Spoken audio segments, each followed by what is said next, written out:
మన ఎమోషన్స్‌ని కంట్రోల్ జేసుకోవడం వల్ల మనకి జరిగే ఎఫెక్ట్స్ ఏంటో అండ్ అలాగే మనం ఎమోషన్స్‌ని ఫీల్ అవ్వాలా? లేదా ఇగ్నోర్ జేయాలా? దాన్ని డీప్‌గా మనం అనలైజ్ చేద్దాం. మనకి ఎఫెక్ట్ చేసే బ్యాడ్ ఎమోషన్స్ ఏంటి అంటే మెయిన్‌గా కోపం, బాధ అండ్ జెలసీ అండ్ గిల్ట్. ఈ ఎమోషన్స్‌ని మనం ఎక్స్‌పీరియన్స్ చేసినప్పుడు మనకి స్ట్రెస్ రావడం, యాంగ్జైటీ రావడం అండ్ స్లీప్ సర్కిల్ ఎఫెక్ట్ అవ్వడం అండ్ డైజెషన్ ప్రాబ్లమ్స్ ఇలా చాలా హెల్త్ వైజ్‌గా అండ్ సైకలాజికల్‌గా ఎఫెక్ట్ అవుతాం. అండ్ మెయిన్ థింగ్ వచ్చేసి ఎప్పుడైనా సరే మనకి ఇలాంటి ఎమోషన్ హిట్ అయినప్పుడు మనం కొంచెం రిలాక్స్ అయ్యి అది ఎందుకొచ్చిందో ఏంటో ఆలోచించి ఒకవేళ ఆ టైంలో ఆ ఎమోషన్ వస్తే ఎక్స్‌ప్రెస్ జేయడం బెస్ట్ థింగ్. లోపట దాపెట్టుకోవడం కంటే. అదే కొన్ని సార్లు ఏమైతది అంటే జరిగిపోయిన దాన్ని మళ్ళీ లూప్‌లో తిప్పి అనవసరంగా కొంచెం ఉన్న బాధని కొంచెం ఉన్న ఈ బ్యాడ్ ఎమోషన్స్‌ని మనం రిపీట్ జేసి, సస్టైన్ జేసి ఎక్కువగా బాధపడుతూ ఉంటాం. ఆ ఎమోషన్‌ని ఫీల్ అవుతూ ఉంటాం. ఈ లూప్‌ని కంట్రోల్ జేయాలి అంటే ఎలా అంటే ఆ ఎమోషన్ నుంచి దూరం పారిపోకూడదు. అలా అని జెప్పేసి యాక్సెప్ట్ జేస్తూ ప్రతిసారి బాధపడాల్సిన అవసరం లేదు. అంటే మనం ఏం జేయాలంటే ఎగ్జాక్ట్‌గా ఆ ప్రాబ్లమ్‌ని, ఆ థింకింగ్‌ని ఒక థర్డ్ పర్సన్ లాగా అబ్జర్వ్ జేయాలి. అంటే ప్రాబ్లమ్ ఏంటి? ఎవరి వల్లొచ్చింది? ఎందువల్లొచ్చింది? దీనికి సొల్యూషన్స్ ఏంటి? ఇవన్నీ ఒక కంక్లూజన్‌కి వచ్చి ఎప్పుడైనా సరే ఈ థింకింగ్ మనం ఓన్‌గా థింక్ జేయడం కంటే పేపర్ మీద రాసినప్పుడు మన థాట్స్ క్లారిటీగా ఉంటాయి. అప్పుడు మనకి మన ఎమోషన్స్‌లో గజిబిజిగా ఉండే మాటలన్నీ మైండ్‌లో ఒక పేపర్ మీద పెట్టినప్పుడు ఒక ఆర్డర్‌లో వస్తాయి. మనకి సొల్యూషన్ ఫైండ్ ఔట్ జేయడానికి ఈజీగా ఉంటది. ఇప్పుడు మనం మెయిన్ థింగ్ ఏం జేయాలి అంటే మనకొక ఎమోషన్ వచ్చినప్పుడు అది వేరే పర్సన్ తోని డిస్కషన్ చేస్తే అయిపోతదా? లేదా? ఇలాంటి కొన్ని సొల్యూషన్స్ పెట్టి ఇప్పుడు మనం ఏం చేసినా ఆ ప్రాబ్లమ్‌కి సొల్యూషన్ లేదు అన్నారనుకో. అప్పుడు లాజికల్‌గా దీనికి సొల్యూషన్ లేదు అండ్ నేను చేయడానికి ఏం లేదు అని దాన్ని యాక్సెప్ట్ చేయాలి.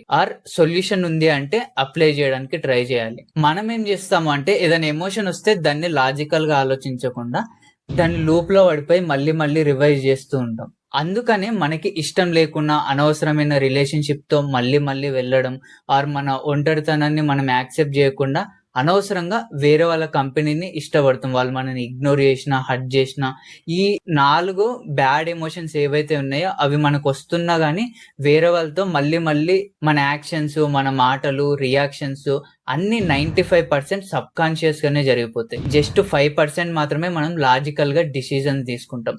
ఏదన్నా సిట్యుయేషన్ వచ్చినప్పుడు చాలా వరకి అది ఆటోమేటిక్‌గా జరిగిపోతది. ఒక ఎమోషన్ ట్రిగ్గర్ అయినప్పుడు దాన్ని పట్టుకొని అది మనకి అలవాటైన ప్యాటర్న్స్‌ని బట్టి అదొకలాగా రియాక్ట్ అయితది.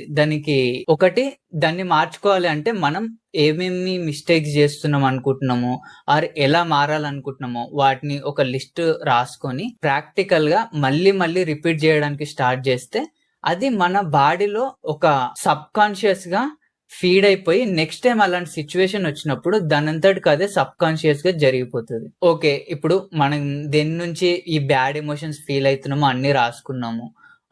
నెక్స్ట్ దాన్ని అప్లై గూడా చేద్దాం అనుకుంటున్నాం. కానీ నేను ఈ ఎమోషన్ వచ్చినప్పుడు ఆగాలనుకుంటున్నా కానీ ఆగలేకపోతున్నా. అన్నప్పుడు ఏంటి అంటే మెయిన్‌గా ఏదైనా ఎమోషన్ వచ్చినప్పుడు మనం మన కంట్రోల్‌లో ఉండం. ఊగిపోతాం, పానిక్ అయిపోతాం, యాంగ్జైటీ ఫీల్ అయితాం.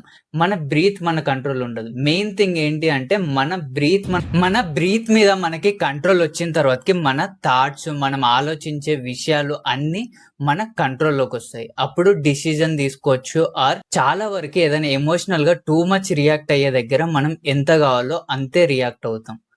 అన్నెసెసరీగా రియాక్ట్ అవ్వం. అండ్ అలాగే మన క్లోజ్ పీపుల్ ఫ్రెండ్స్ గావచ్చు, వర్క్ ప్లేస్‌లో గావచ్చు, ఎక్కడైనా వాళ్ళతో కాన్‌ఫ్లిక్ట్ వచ్చినప్పుడు మళ్ళీ వాళ్ళతో మనం కలిసి ఉండాలి గాబట్టి, వాళ్ళతో హార్ష్‌గా అంటే ఎమోషన్స్‌ని సప్రెస్ జేసుకోవద్దు అనేసి ఎక్స్‌ప్రెస్ జేయాలి అనేసి హార్ష్‌గా జెప్పాల్సిన అవసరం లేదు. Just cool down.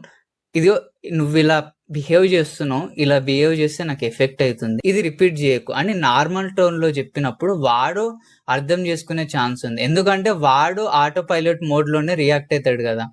వాడికి అలవాటైన ప్యాటర్న్ బట్టి వాడు సడెన్‌గా రియాక్ట్ అయితాడు. వానికేదో నష్టం జరిగింది అని. వాని పాయింట్ ఆఫ్ వ్యూలో. యాంగర్ మన ఎమోషన్స్ ఇప్పుడు సప్రెస్ చేసుకోవడం వల్ల మనకి ఎఫెక్ట్ అయితది అనేసి మనం హార్ష్‌గా రియాక్ట్ అయినామనుకో, వాడు హార్ష్‌గా రియాక్ట్ అయితాడు. అది పెద్దగా అయిపోతది. అందుకని క్లియర్గా రిలాక్స్ అయ్యి బ్రీత్ని ఇన్హేల్ ఎగ్జేల్ చేయడం వల్ల మనం రిలాక్స్ అవుతాం. అప్పుడు రిలాక్స్డ్గా కామ్గా బెటర్ డిసిజన్ తీసుకుంటాం. రిలాక్స్ అయిన తర్వాతకి వెళ్ళి వాళ్ళతో ఎగ్జాక్ట్ మ్యాటర్ని కమ్యూనికేట్ చేయండి. And most of the time మనం మెయిన్ థింగ్ వచ్చేది ఎక్కడ అంటే ప్రాబ్లం మనం చెప్పే విధానంలో ఎమోషన్ని యాడ్ చేసేసి మనకి అయిన బాధని చెప్పడం వల్ల వాడు తీసుకునేటోడు హార్ష్గా తీసుకుంటాడు. అందుకని రిలాక్స్ అయ్యి నెమ్మదిగా చెప్పడం వల్ల వానికి మ్యాటర్ కన్వే అవుతుంది. ఆ రిలేషన్షిప్ దెబ్బ కాదు, మన బౌండరీస్ కూడా సేఫ్గా చెప్పొచ్చు. ఫైనల్గా ఏంటి అంటే ఎమోషన్స్ని సప్రెస్ చేసుకోకండి. అస్సలు కుదిరితే దానికి సొల్యూషన్స్ వెతకండి ఆర్ యాక్సెప్ట్ చేయండి. దాన్ని రియాలిటీని చూడండి. దానివల్ల మైండ్కి ఓకే ఒక ఆన్సర్ దొరుకుతుంది. లేదంటే మైండ్కి మనం కరెక్ట్ ఆన్సర్ ఇవ్వకపోతే అది లూప్లో మళ్ళీ తిరిగి మనకే ఎఫెక్ట్ చేస్తుంది. మెడిటేషన్ ఆర్ బ్రీతింగ్ టెక్నిక్స్ వాడి రిలాక్స్ అవ్వడం స్టార్ట్ చేయండి.